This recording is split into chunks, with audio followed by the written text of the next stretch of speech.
खरगे जी से बहुत बार मिले। हो सकता है सरकार में कुछ लोगों को पसंद नहीं आया हो, ओके, लेकिन पहले जो जमाना था उसमें you could take it. After all vice president सबको लेके चलना है, part of the job, part of इस the तरीके job। से। लेकिन आज वो उतना संभव नहीं है। मैम जैसे आपने वो जाट फैक्टर की बात करी थी, उसमें जो एक चीज मैं कहना चाह रहा था कि जाट का एक ये स्वभाव भी रहा है कि वो बेचारे के साथ थोड़ा रहते हैं, तो एक वो पीटी, एक दया का भाव हो सकता है इनके कार्यकाल को बीच में रोकने से आए उनके प्रति, पर वो अगेन वही बात है कि उसको इलेक्ट्रोल में कितना तब्दील कर सकोगे आप, और वो सारी चीजें, पर वो तो खैर अलग चीज है। अब आपको लग रहा है कि सितंबर में भी इस्तीफे आएंगे? आपको लग रहा है सितंबर में भी इस्तीफे आएंगे सरकार क्या से? होगे? रेजिग्नेशन सितंबर में भी? मुझे बर्थडे आ रहा है प्राइम मिनिस्टर का, आप कैसे भूल गए सितंबर मुझे में? मोहन 17 भागवत का भी। सितंबर मुझे कतई नहीं लग रहा कि इस्तीफा होगा। मुझे लगता है सवाल ही नहीं पैदा होता। और दूसरे वाले जेंटलमैन का?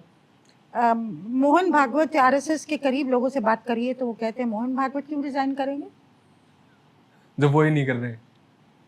क्यों करेंगे? क्या है वो तो सर संचालक का रोल अलग होता है, अलग तरह के तरीके से वो बैठते हैं, बिठाए जाते हैं।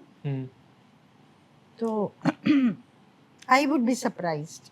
नहीं होगा तो ऑब्वियसली नहीं, वो तो बिल्कुल ऑब्वियस सी बात है। पर पीएम तो बिल्कुल नहीं जाएंगे। और आरएसएस में कई लोग मानते हैं कि नरेंद्र मोदी ही पार्टी और एनडीए का चेहरा होंगे 2029 में। अच्छा, और ये कोई भी है है। ही नहीं। ओके, तो नेक्स्ट कौन बनेगा मैम वीपी, वाइस प्रेसिडेंट? क्या उसमें स्पेकुलेशन तरह चलती तरह है? के नाम हैं। एक चीज क्लियर हो गई है कि जगदीप धनखड़ की शख्सियत और पर्सनालिटी जो सुर्खियों में हमेशा रहती थी, कुछ ना कुछ लेके। बहुत पॉलिटिकल से हाँ, आप हालांकि बैट वो बीजेपी के लिए ज्यादातर कर रहे थे, लेकिन सुर्खियों में एक बड़ी प्रोफाइल थी, लार्जर देन लाइफ प्रोफाइल बन रही थी। उसमें जैसे कि प्रियम्बल में सेक्युलरिज्म सोशलिज्म को हटाना, जब आरएसएस के जनरल सेक्रेटरी दत्तात्रेय होसबले ने बात की तो इन्होंने उसका समर्थन किया था। बेसिक स्ट्रक्चर पे बात की, सनातन धर्म पे। तो आरएसएस के करीब माने जाते हैं। आरएसएस की भाषा जो थी उसको भी वो कर रहे थे, सपोर्ट कर रहे थे, आगे बढ़ा रहे थे। तो मुझे लगता है कि थैंक यू, मुझे लगता है कि उनकी जो थ्रू दिस जो पोजीशनिंग थी, तो उससे मतलब इतना उस साइड होके फिर नाराजगी के दूसरी साइड की तरफ झुकाव भी आया कि इनको लेके चलो, दोस्ती करो। और फिर वो नाराजगी में बदल जाना, जैसे कि वाइस प्रेसिडेंट यूएस के आए, ये नहीं मिले। चाहते थे ये तो मुलाकात, चाहते थे ये तो मुलाकात करना, चाहते थे बिल्कुल। ये वाइस प्रेसिडेंट है, दूसरी देश से वाइस प्रेसिडेंट आ रहा है, उनसे मुलाकात नहीं हुई तो उस पर नाराजगी थी, ऐसा कहा जाता है।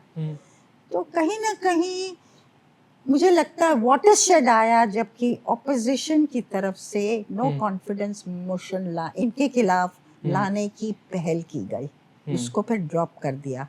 वहाँ से इनका बिहेवियर थोड़ा ऑपोजिशन की तरफ नर्म हुआ, और आगे जाके मुझे लगता है कि थोड़ा नाराजगी टुवर्ड्स गवर्नमेंट, उसके कई कारण हैं, बड़ी है।